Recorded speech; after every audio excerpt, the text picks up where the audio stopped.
Tell me that I'm good, that I'm finally chosen. Last year, when Hasbro revealed the name for their upcoming toy line, I think I speak for everyone when I say 2020 is going to be an awesome year for Transformers. And when I hear the name Legacy, all I can really think is Unicron Trilogy.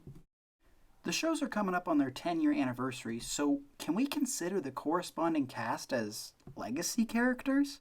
At the time of recording, Wave 1 of Legacy is released and in full effect, with Wave 2 figures being revealed and getting released sometime in the coming months, including 2 brand new, updated incarnations of Transformers Cybertron characters. With little known about what Hasbro is planning with the upcoming Legacy line, I thought it'd be fun to share my personal Legacy wish list. Starting off with... I'm starting to think you guys don't like me or something. I mean, you gotta let me know when there's a chance to put a world of hurt on some bad guys. That's the kind of thing I live for. Well, I guess I can forgive you this one time, but don't let it happen again, alright? I don't want to be the bot that stays home on Saturday night knitting while everyone else goes out to take down the Decepticons. Okay, now before everyone freaks out, let me remind you, this is my Legacy wish list, and I'm entitled to my own opinion just as much as everyone else. I grew up watching Transformers Cybertron, and one very iconic scene lives in my brain rent-free. This is gonna work. I don't believe it! This is impossible! Ha! I told you we could do it! Charge Part 2! Sonic Wing Mode! Man, even to this day that power-up sequence gives me goosebumps. Maybe my love for Transformers Cybertron is more centered around my love for Wingsaber. And my love for Wingsaber probably stems from me being in the middle of my edgy boy phase. Not only did he transform into one of my favorite planes, but something about his cocky, carefree attitude just resonated with me and placed Wingsaber on my top 5 favorite Transformers list. Unfortunately, his toy from 2005 hasn't aged very well.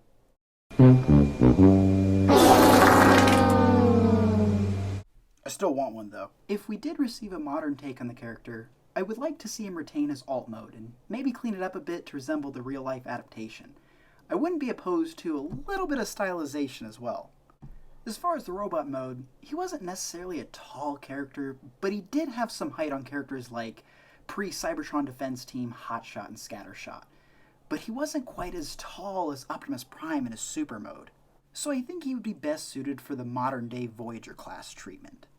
I only wish to see 3 big changes to his transformation. The first of which, I want him to retain his Gatling gun hands while still having fists that are 5mm port compatible. And if they use a similar engineering to Kingdom Cyclonus, I feel like this could be accomplished. Secondarily, to ensure he's granted more natural articulation, I hope his arms get re-engineered. Rather than having the shoulders being connected to his wings, I would like to see them do something like this and having them connected to his main body. I'm using the Seeker mold to get my point across, but if Hasbro is able to find a way to be able to get the bicep and shoulder into the main body while simultaneously keeping the elbow and upwards outside of the body to make sure his Gatling guns are placed properly underneath the wings, I think that'd be the perfect way to get his arms to condense up while simultaneously keeping his articulation modern. Lastly, and I might regret thinking this, but as much as I love the combination gimmick, I feel like it'll compromise the figure's overall appearance. Unless there's a cleaner way to accomplish the armature's job, like through parts forming.